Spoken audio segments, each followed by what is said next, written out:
নবী আমার, নবী গো হানজালার লাশটা কোথায় গেল আমাদের জানা নাই।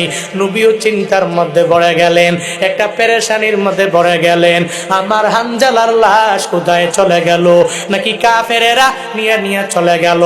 এর নবী যখন চিন্তায় পড়ে গেল, আল্লাহ পাক জানায়া দেয়, ও জিবরাইল যাও যাও, আমার নবীকে গিয়ে বলো, আমার নবীর কাছে গিয়ে এই সংবাদটা তুমি পৌঁছায়া দাও।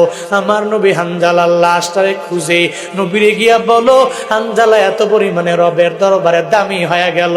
এই হানজালা দুনিয়ার মধ্যে আমার নবীর প্রেমে পরিপূর্ণ পাগল পারা হইয়া নিজের তাজা রক্তগুলো জমিনের মধ্যে বিলীন করে দিয়ে দিল। নিজের জীবনটারে জীবন মনে করে নাই রে।